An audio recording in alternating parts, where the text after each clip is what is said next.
Eh, el libro que hice es un libro que me tomó mucho tiempo, 10 años. Originalmente yo no lo concebí así. Me tomé mucho tiempo porque cuando yo tuve la oportunidad de conocer a los creadores de Los Simpsons, al señor Matt Groening, a Al Jean, a los actores de voz de Estados Unidos, mi idea inicial era solamente entrevistarlos y tener esas entrevistas como un trofeo de fan. Yo soy fan de la serie pues prácticamente desde que eran cortos animados en el show de Tracy Ullman, desde 1987. Sin embargo, la historia es así.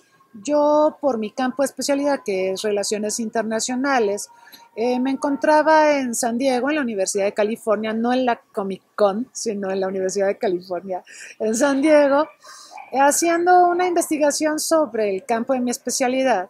Pero ya estando en San Diego, pues me dije, Los Ángeles está muy cerca, me gustan los Simpson. Uno de mis grandes sueños pues es entrevistar a los creadores, hablar con el señor Groening, hablar con los actores que le dan voz a estos personajes en inglés. Eh, lo que hice en aquel tiempo, porque no había Messenger, no había WhatsApp, no había forma de hostigar a la gente como lo hacemos ahora, pues era por correos electrónicos. Entonces, recuerdo que mandé correos electrónicos a mucha gente, a Dan Castellaneta, a Nancy Cartwright, al señor Groening, a Al Jean, productor. Nadie me contestaba. Y yo seguía mandando y mandando y mandando. Como fan, pues los fans somos muy obstinados y cuando nos proponemos algo es muy difícil que nos lo quiten de la cabeza. Eventualmente, después de decenas de correos electrónicos, yo me imagino que ya estaban hasta el gorro allá, me contesta el señor Al Jean y me dice, ¿tú tienes idea de cuánta gente nos escribe pidiéndonos lo mismo que tú? Entrevistas con nosotros, conocer a Matt, hablar con los actores de voz. Son decenas de personas, cientos de personas de todo el mundo. Entonces yo quisiera saber qué de particular tendría el que tú te reunieras con ellos o qué finalidad tendría, más allá de tu afán de conocerlos, ¿no? De tener un acercamiento con tus ídolos o con los creadores de una serie que quieres mucho. Entonces, pues tuve que pensar muy bien mi respuesta, ¿no? Y la respuesta que se me ocurrió fue una puntada. Era básicamente que iba a hacer un libro. No era cierto en ese momento. O sea, yo le contesté, voy a hacer un libro. Y entonces me contestó, o sea, sí lo empecé a enganchar porque me respondió, pero su respuesta fue, ¿tú tienes idea de cuántos libros hay sobre los Simpson hechos por la comunidad académica de Estados Unidos? Y yo pues no estaba muy familiarizada con eso, pero estaba en una universidad, entonces pues me dediqué a hacer una revisión y me encontré con muchos textos de académicos.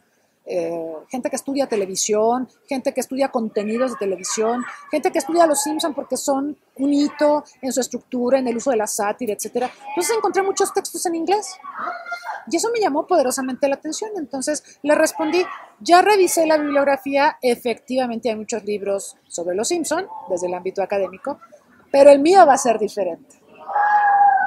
Va a ser diferente porque lo voy a hacer desde una visión mexicana y además voy a incorporar un tema que a ustedes les es ajeno estando en Estados Unidos, que es el tema del doblaje de la serie en México para toda América Latina. Entonces, con eso lo atrapé, me respondió, muy bien, ese es un propósito muy importante para nosotros, entonces vamos a arreglar las entrevistas. Me empezó a contar todo lo que es la periodicidad para hacer la serie, cómo en marzo, abril se reúnen en un hotel en Los Ángeles, Matt Groening, los guionistas y demás, y empiezan con una lluvia de ideas para decidir los contenidos de los episodios de la temporada que corresponda. En mayo montamos las voces. En mayo es cuando llegan los actores Dan Castellaneta, Nancy Cartwright, Julie Kavner a montar las voces. Allá en Estados Unidos no es como aquí con el doblaje. El doblaje aquí es una postproducción, entonces la serie ya existe, lo único que se hace es ponerle voz en nuestro idioma a la serie como está.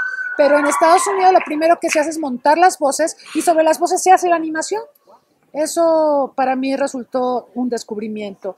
Y me dijo, estamos en marzo, sería muy importante que pues empieces a planificar tu visita para mayo, porque es cuando todos vamos a estar ahí con los actores que ponen sus voces a los personajes. Entonces, efectivamente, hice todos los arreglos para estar en mayo. Efectivamente, conocí al señor Groening, platiqué ampliamente con Al Jean, conocí a los actores de voz, en fin, y pues conseguí todas las entrevistas que quería. Y pues ya muy feliz, regresé a San Diego y luego a México. Y después de eso, cuando vuelvo a México, pues regreso como el pípila con esta carga emocional de que yo había prometido hacer un libro, pero yo dudaba mucho respecto al tipo de libro que haría, porque me parecía a mí que hacer un libro como fan de mis aventuras en la entrevista con Groening o con Al Jean o con Dan Castellaneta, a lo mejor era interesante para mí, pero no para los demás, tal vez para los fans, pero no para el público en general. Entonces, en eso pasaron tantos años y, bueno, al paso del tiempo, especializándome en los temas de relaciones internacionales, empecé a abordar temas de cultura y de cómo la cultura es una forma que tienen los países, pensemos en Francia, en China, ¿sí? Es una forma que tienen los países para conseguir cosas del mundo, para evangelizarlos con su estilo de vida. Pasa mucho con Estados Unidos y sus industrias de Hollywood, que nos venden un American Way of Life, sus estilos de vida, visiones del mundo, etcétera. Entonces, eso me pareció muy interesante porque es algo que entra en mi campo de especialidad. Y entonces, por eso tomó tanto tiempo el libro. Eventualmente, pues fui vinculando a Hollywood con el tema de la política mundial, con el tema de cómo Estados Unidos busca a través de las industrias culturales dominar al mundo, y ese fue el enlace, digamos, para poder hacer el libro, pero todo eso tomó 10 años. Yo creo que se conjuntaron varios factores. Efectivamente, la sátira no la inventaron ellos,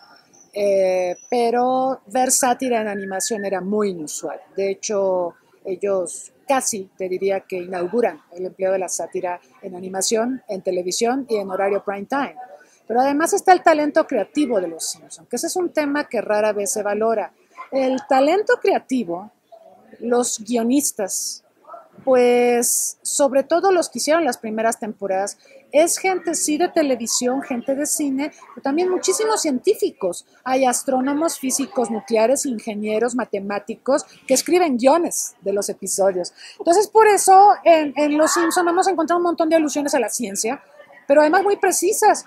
Homero, antes de que le dieran el Nobel al fulanito que ganó por la partícula de Dios, Homero la encontró antes, los guionistas de Los Simpsons la encontraron antes, ¿sí? Antes que el monito que ganó el Nobel.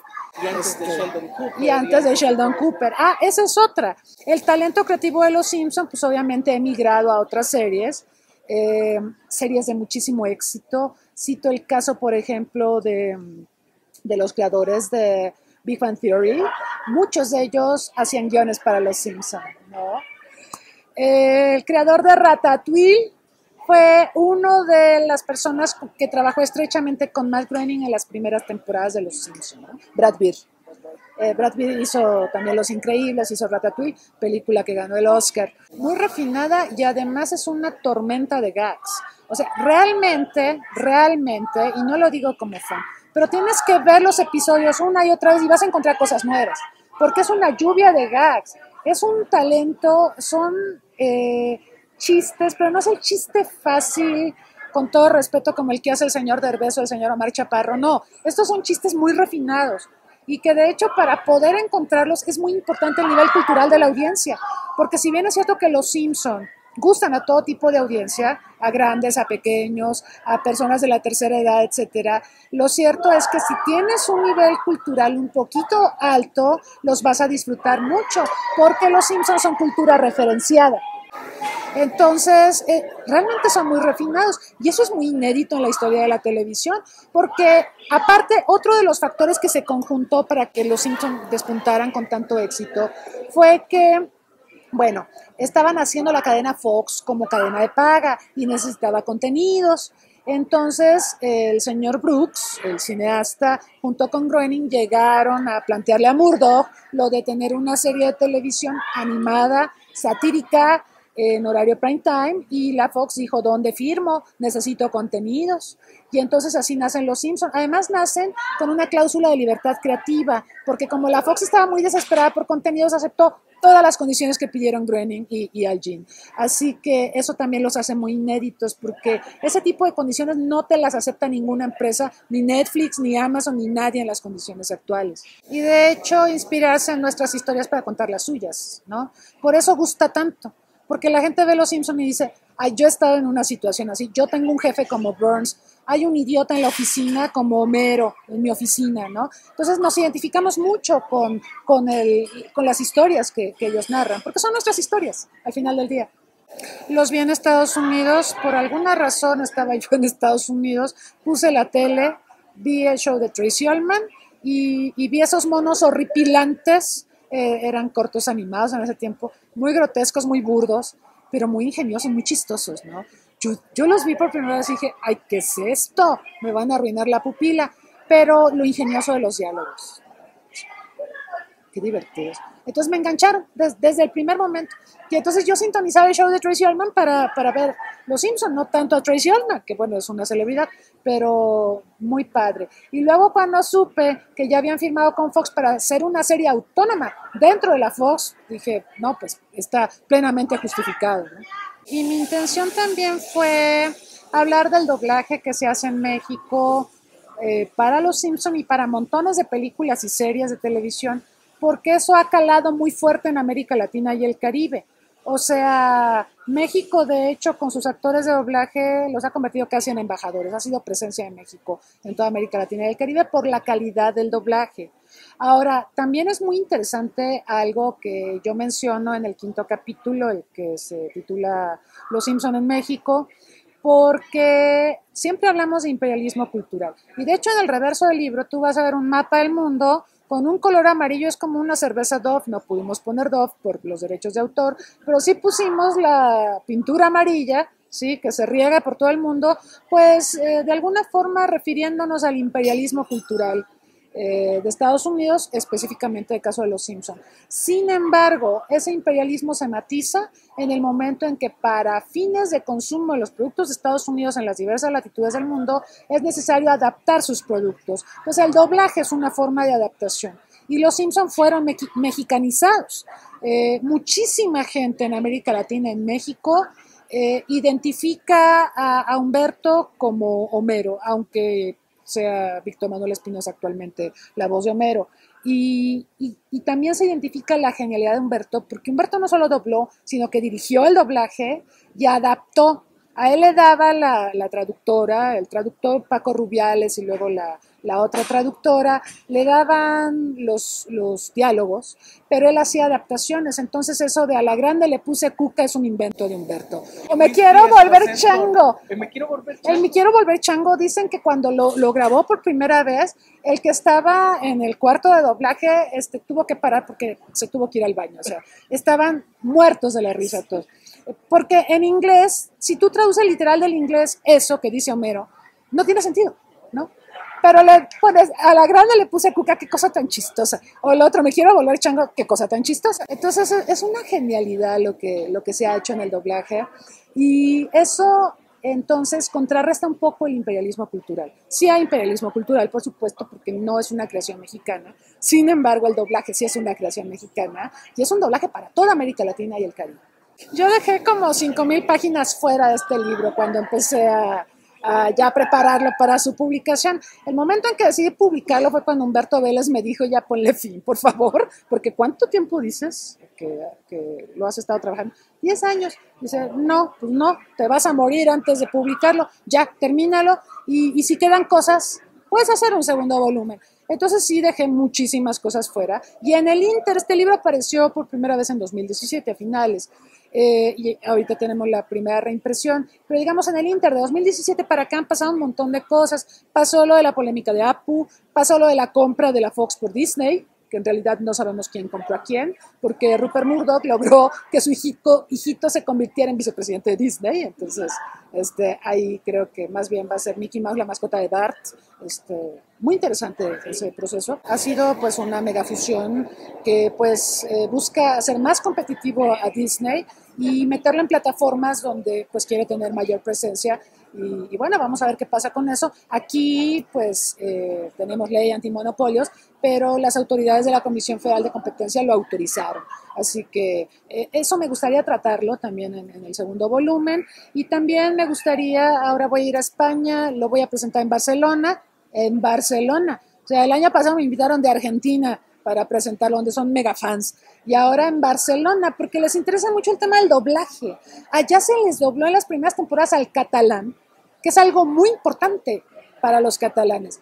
Y después, pues ya terminaron con su doblaje al catalán y únicamente se les doblaba en español distinto al nuestro, el español de ellos, que es bastante curioso y nos llama la atención. Entonces, yo voy a entrevistarme con los actores de doblaje de allá, con la traductora. La traductora de Los Simpson en España habla 17 idiomas. Yo la entrevisté para este libro, pero ahora quiero entrevistarla en relación al doblaje de allá.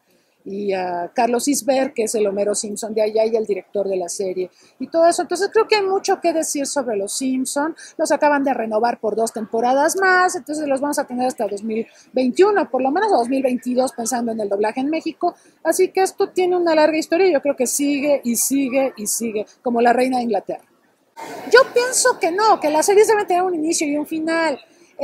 No un final como pasó con este actor Kevin Spacey, que después se demostró que no era cierto, que era acosador. Qué triste, ¿no? Qué triste. Pero, por ejemplo, House of Cards, una serie excelente, pues llegó a su fin por una situación absurda. O series que llegan a su fin porque realmente se reiteran y repiten, como 24, como Walking Dead. Yo creo que las series deben tener un principio y un final. Me gustó mucho lo que pasó, por ejemplo, con Sheldon Cooper y estos muchachos. Se planeó un inicio, se planeó un final, tan. Los Soprano tienen un inicio, tienen un final. Pienso que así debe ser. Sin embargo, el caso de Los Simpson, yo diría que es la excepción a la regla. Básicamente por lo que comentábamos hace un rato. Esta serie se basa en nuestras historias para contar las suyas. Pero ahora, al paso de los años, a 3 décadas de distancia, vemos que también nosotros nos los hemos apropiado, nosotros usamos a los Simpsons para contar nuestras historias. Por eso los memes, no hay meme de algún personaje, el que sea, que no incluya a los Simpsons. Nos los hemos apropiado. En Iztacalco, en esta colonia de Infonavit, Iztacalco, pues había mucho vandalismo y mucho grafitero, y entonces el alcalde llega, habla con la comunidad, con los chicos y les dice: Comex nos va a dar la pintura para que ustedes hagan murales de lo que quieran. Les vamos a dar un tiempo para que piensen. Y dice alguien: vamos a hacer murales de los Simpsons. Y entonces hicieron murales de los Simpsons, se apropiaron a los Simpsons. Y ahora la colonia pues, ya no tiene grafitis desordenados, tiene a los Simpsons. Entonces, esa es una forma de apropiarnos a los Simpsons. La otra, obviamente, es el doblaje. Así que, pues hay mucho que decir.